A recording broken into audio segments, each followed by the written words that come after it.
Assalamualaikum warahmatullahi wabarakatuh. Halo, perkenalkan nama saya Siti Fahria Arif dari Ilmu Komunikasi 2019. Di sini saya akan memaparkan 25 teori komunikasi untuk memenuhi tugas UTS mata kuliah teori komunikasi. Teori pertama yaitu teori komunikasi Lasswell.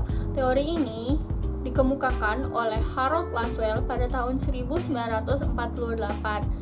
Teori ini berisi tentang who says what, in which channel, to whom, with what effect, yang berarti siapa mengatakan apa, melalui apa, kepada siapa, dan menimbulkan efek apa. Siapa di sini maksudnya adalah komunikator. Menyampaikan apa merupakan pesan yang disampaikan oleh komunikator. Melalui apa merupakan media yang digunakan oleh komunikator untuk menyampaikan pesan. Kepada siapa berarti komunikan yang menerima pesan dari komunikator. Menimbulkan efek apa artinya apa efek yang ditimbulkan setelah pesan diterima oleh komunikan. Teori kedua yaitu teori agenda setting. Teori ini dikemukakan oleh McCombs dan Shaw pada tahun 1972. Teori ini beranggapan apabila suatu media menekankan suatu peristiwa, maka masyarakat akan menganggap peristiwa tersebut penting. Dalam hal ini, media memiliki efek besar dalam mempengaruhi asumsi masyarakat. Teori ketiga yaitu teori spiral of silence. Teori ini dikembangkan oleh Elizabeth dan Newman pada tahun 1976.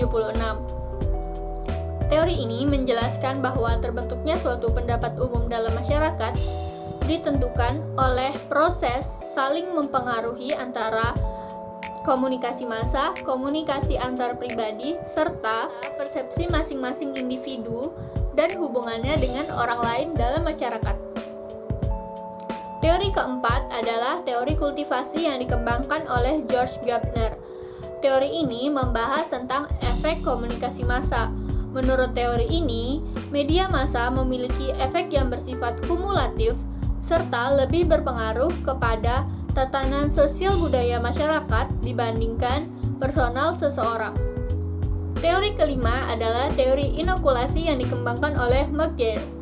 Teori ini mengungkapkan bahwa lebih baik seseorang sudah memiliki argumen sanggahan daripada seseorang tersebut tidak bisa menyangkal perspektif lawan.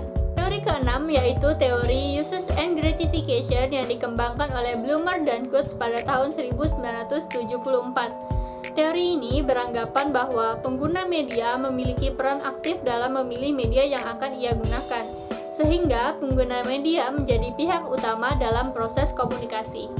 Teori ketujuh adalah teori konstruktivisme yang dikembangkan oleh Piaget dan Vygotsky. Teori ini didefinisikan sebagai pembelajaran generatif yang merupakan suatu tindakan untuk menciptakan makna dari apa yang telah dipelajari. Teori kedelapan adalah teori komunikasi humanisme yang dikembangkan oleh Nathaniel pada tahun 1977. Teori ini pernah diimplementasikan dalam dunia pendidikan melalui humanistic curriculum.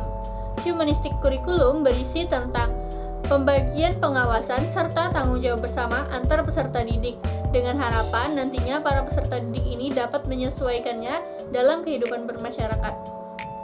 Teori kesembilan adalah teori kognitivisme. Teori ini lebih mengedepankan proses belajar dibandingkan hasilnya, di mana proses pembelajaran ini dibagi menjadi 4 tahap, yaitu asimilasi, akomodasi, diskuilibari, dan ekuilibrasi. Teori ke-10 adalah teori dependensi efek komunikasi massa. Teori ini beranggapan bahwa kepercayaan seseorang terhadap suatu media dapat berkembang apabila kebutuhan informasional yang tidak dapat ditemukan melalui pengalaman langsung terpenuhi oleh media tersebut. Teori ke-11 adalah teori norma dan budaya. Teori ini beranjak dari pengaruh media massa yang sangat kuat mengenai suatu hal, di mana hal tersebut dapat mempengaruhi kondisi sosial dan budaya masyarakat, seperti menambah norma baru, memperkuat norma yang sudah ada, atau bahkan menghilangkan norma yang sudah ada. Teori ke-12 adalah teori pengharapan nilai yang merupakan turunan dari teori uses and gratification. Teori Teori ini memiliki tujuan untuk mengetahui pengaruh penggunaan media terhadap massa dinilai dari kepentingan penggunaannya. Teori ke-13 adalah teori difusi inovasi, yang menjelaskan bagaimana suatu inovasi disampaikan melalui saluran-saluran tertentu kepada kelompok anggota sistem sosial. Teori ke-14 adalah teori komunikasi dua tahap. Teori ini membahas mengenai efek media massa dan pertama kali dicoba di pemilu tahun 1940 dan dapat diasumsikan bahwa stimulus bekerja dan memberikan efek kepada media massa. Teori ke-15 adalah teori informatif yang dikembangkan oleh Shannon dan Weber pada tahun 1949. Teori ini menitikberatkan komunikasi sebagai suatu transmisi pesan dan bagaimana transmitter menggunakan media dalam berkomunikasi. Teori ke-16 adalah teori behaviorisme yang dikembangkan oleh John B. Watson. Teori ini mencakup seluruh tindakan perilaku manusia, termasuk tindakan balasan atau respon atas stimulus atau rangsangan yang diberikan. Artinya, selalu ada kaitan antara stimulus dan respon pada perilaku seseorang. Teori ke-17 adalah teori nativisme yang didukung oleh Chomsky dan Hadley. Teori ini beranggapan bahwa manusia merupakan satu-satunya makhluk Tuhan yang dapat berkomunikasi melalui verbal.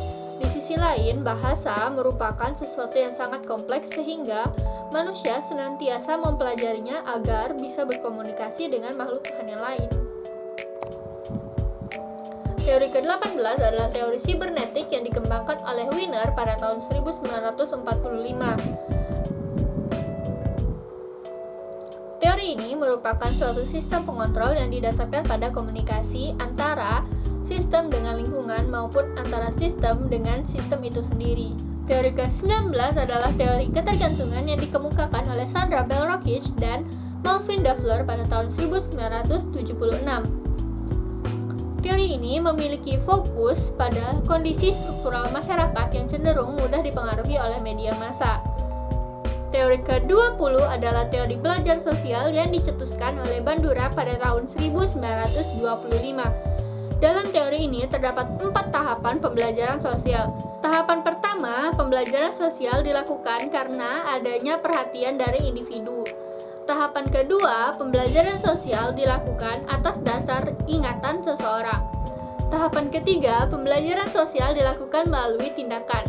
Tahapan yang terakhir, tahapan keempat, pembelajaran sosial dilakukan karena adanya kesadaran dari masing-masing individu. Teori ke-21 adalah teori analisis transaksional yang dikembangkan oleh Eric Berne pada tahun 1960. Teori ini digunakan untuk mengetahui bentuk dan isi pesan yang tersampaikan melalui komunikasi. Teori ke-22 adalah teori struktural fungsional yang dicetuskan oleh Auguste Comte, Emile Durkheim, dan Herbert Spencer. Pemikiran struktural fungsional dipengaruhi oleh pemikiran biologis, di mana masyarakat saling ketergantungan karena adanya kebutuhan untuk bertahan hidup. Tujuan dari teori ini adalah mencapai keteraturan sosial. Teori ke-23 adalah teori komunikasi administrasi.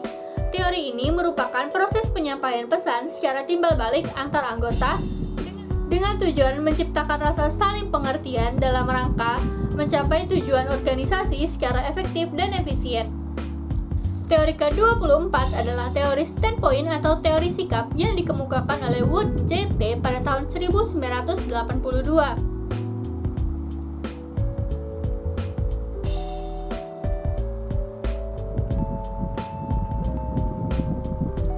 Yang dibangun berdasarkan pengetahuan yang didapatkan dari kehidupan sehari-hari. Teori ini mengakui bahwa pengalaman, pengetahuan, dan perilaku komunikasi suatu individu sebagian besar terbentuk oleh kelompok di mana individu tersebut berpartisipasi. Teori ke-25 adalah teori classical conditioning yang pertama kali dikemukakan oleh Ivan Petrovich Pavlov.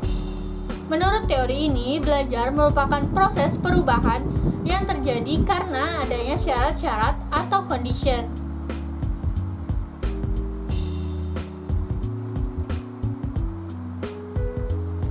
Kemudian, syarat-syarat itu akan menimbulkan reaksi atau respon. Lalu, untuk membuat seseorang itu dapat belajar, maka dibutuhkanlah syarat-syarat ini. Lalu, untuk membuat seseorang belajar, keberadaan syarat-syarat ini dibutuhkan. Sekian pemaparan 25 teori komunikasi dari saya. Terima kasih dan sampai jumpa.